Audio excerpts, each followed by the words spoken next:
Bismillahirrahmanirrahim. Assalamualaikum warahmatullahi wabarakatuh. Assalatu wassalamu ala asrofil anbiya wal mursalin wa ala alihi wa sahbihi ajma'in, amma ba'd. Rabbi shrah li sadri wa yassir li amri wahlul 'uqdatam min lisani yafqahul qawli. Alhamdulillahirabbil alamin. Patut sekali kita bersyukur pada Allah Subhanahu wa taala. Kita diberikan kesempatan untuk bermajelis di majelis tasyakuran Yayasan Rodatul Ma'fufin yang ke-39. Salawat serta salam mari kita limpahkan kepada Nabi Agung, Nabi besar Muhammad SAW. Semoga beliau dan keluarga dan para sahabat mendapatkan keberkahan dari apa yang kita jalani sebagai Islam saat ini. Amin ya rabbal alamin. Sebelumnya, saya pribadi mengajak sahabat-sahabatku dimanapun berada yang sedang menonton di kanal YouTube Rodatul Ma'fufin, mari kita berdoa bersama agar Yayasan Rodatul Ma'fufin tetap istiqomah dan mendapatkan keberkahan dalam menjalankan aktivitas sebagai yayasan yang konsisten membantu teman-teman tunanetra dimanapun berada. Al-Fatihah. A'udzubillahi minasyaitonirrajim. Bismillahirrahmanirrahim. Alhamdulillahirabbil alamin arrahmanirrahim maliki yaumiddin. Iyyaka na'budu wa iyyaka nasta'in ihdinas siratal mustaqim siratal ladzina an'amta 'alaihim ghairil maghdubi 'alaihim waladdallin. Amin. Ya, para sahabat-sahabatku dimanapun berada, sering sekali kita mendengarkan kata-kata toleransi. Bukan karena kita tinggal di Indonesia yang beraneka ragam suku, bahasa, budaya gitu ya. Jadi toleransi ini sudah ada sejak zaman Rasulullah SAW. Sebelum diangkat menjadi Rasul, Muhammad mendapatkan gelar Al-Amin. Dengan gelar ini, dia menjadi manusia terpercaya di bangsa Quraisy pada saat itu. Muhammad sering mendapatkan titipan-titipan barang-barang berharga kaum-kaum Quraisy. Lalu ketika Nabi hijrah ke Madinah, karena diusir dari kota Mekah, barang-barang tersebut dikembalikan dengan utuh sebagaimana dititipkan waktu pertama kali. Itu artinya toleransi atau interaksi yang kita sering dengar saat ini sudah ada pada zaman Nabi kita Nabi Muhammad SAW. Salah satu firman Allah yang kurang lebih artinya seperti ini. Wahai manusia, sesungguhnya sudah kami ciptakan kepada kamu laki-laki dan perempuan, lalu menjadikannya berbangsa-bangsa dan bersuku-suku agar saling mengenal. Agar saling mengenal itu artinya ada toleransi. Kita diwajibkan atau disuruh Allah untuk berinteraksi kepada suku-suku yang lain, kepada bangsa-bangsa yang lain, termasuk juga agama-agama yang lain.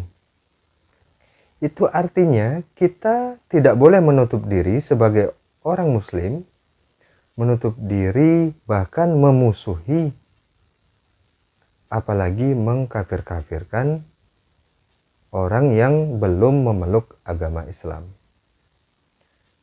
Ada salah satu riwayat interaksi Rasulullah pada kala itu. Ketika Rasulullah meninggal dunia, Abu Bakar berkata kepada anaknya, "Wahai Aisyah, apalagi yang belum aku kerjakan sebagai Muhammad, sebagai Rasulullah. Wahai ayahanda, semuanya sudah kau kerjakan. Tapi ada satu kegiatan Nabi yang belum kau kerjakan. Apa itu? Nabi setiap pagi memberi makan kepada pengemis buta di pasar. Lalu Abu Bakar bertanya, bagaimana aku bisa menemukannya? Kau datanglah setiap pagi ke pasar, kau akan menemukannya. Lalu keesokan harinya Abu Bakar berangkat ke pasar, lalu ia menemui salah satu pengemis atau gelandangan di pasar itu yang dari mulutnya keluar kata-kata Muhammad orang gila, Muhammad penyihir, Muhammad bla bla bla, gitulah. Itu kata-kata yang tidak enak didengar oleh Abu Bakar. Abu Bakar berpikir mungkin ini orang yang selalu dikasih makan oleh Rasulullah. Lalu didekatilah gelandangan tersebut. Karena gelandangan tersebut bermasalah dengan penglihatannya, Abu Bakar langsung menyuapinya roti. Lalu gelandangan atau pengemis tersebut marah-marah. Kau bukan orang yang seperti biasa menyuapkanku. Abu Bakar berkata, aku orang yang seperti biasa menyuapkanmu. Tidak, kata pengemis tersebut. Orang yang sering menyuapkanku selalu mengunyah rotinya terlebih dahulu agar lembut, lalu aku tidak susah menelannya. Lalu Abu Bakar menangis, keluar air matanya. Lalu ia berkata, wahai nenek, sesungguhnya aku bukan orang yang sering memberi makan. Orang tersebut adalah orang yang sering kau caci maki. Ia adalah Muhammad SAW. Lalu nenek itu tersungkur menangis. Lalu dia mengucapkan dua kalimat syahadat. Asyhadu alla ilaha illallah wa asyhadu anna Muhammadar Rasulullah. Dari riwayat di atas bisa kita ambil, padahal orang atau pengemis tersebut adalah pengemis Yahudi. Dia selalu mencaci maki Rasulullah, tapi Rasulullah apa? Rasulullah membalasnya dengan kebaikan. Karena akhlak yang dimiliki Rasulullah, akhlak cerminan dari Al-Quran atau firman Allah Subhanahu wa Ta'ala. Laqad kana lakum fi Rasulillahi uswatun hasanah. Sesungguhnya di dalam diri Rasulullah terdapat suri tauladan yang baik. Itu artinya kita sebagai umatnya hendaknya kita meniru akhlak yang dilakukan oleh Rasulullah. Kalau kita tarik garis lurus sampai saat ini, banyak sekali sahabat-sahabat kita dari umat Islam sendiri menyalah-nyalakan atau mengkafir-kafirkan sesama umat muslim sendiri, apalagi umat yang belum memeluk agama Islam.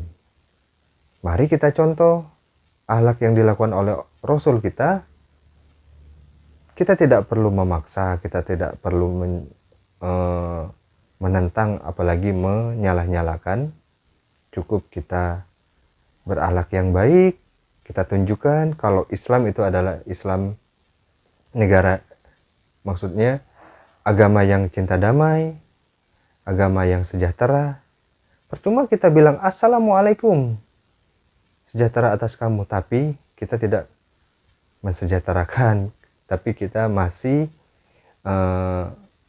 menyalah-nyalakan atau mengkafir-kafirkan saudara kita di luar sana. Bahkan sekarang lisan kita mungkin bisa dijaga, lisan kita, tapi dari media sosial tangan kita yang tidak bisa dijaga.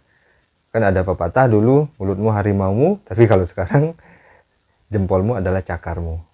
Jadi banyak kisah-kisah atau riwayat-riwayat yang menceritakan bagaimana interaksi Rasul pada zaman dahulu terhadap umat yang belum Islam. Bahkan umat yang sering menyakiti Rasul pun, Rasul masih berbuat baik kepada mereka. Gitu ya sahabat. Semoga kita bisa mencerna dan mendapatkan manfaat dari majelis hari ini. Semoga ilmu-ilmu yang kita kaji saat ini bisa membawa kita menjadi lebih baik lagi, karena Rasulullah pernah berkata, hari ini harus lebih baik dari hari kemarin. Mungkin hanya ini yang bisa saya sampaikan kepada sahabat-sahabat semuanya. Mari kita menata hati kita, mari kita berakhlak seperti Rasulullah. Kita berbuat baik kepada tetangga kita, baik itu yang bukan muslim atau yang muslim sekalipun. Mari kita bergaul sesama kita, sama manusia, karena pada umumnya kita adalah makhluk sosial. Kita diwajibkan berinteraksi, diwajibkan berbuat baik kepada agama lain, suku-suku lain, bahkan bangsa-bangsa lain. Sekian dari saya. Wabillahi taufiq wal hidayah. Wassalamualaikum warahmatullahi wabarakatuh.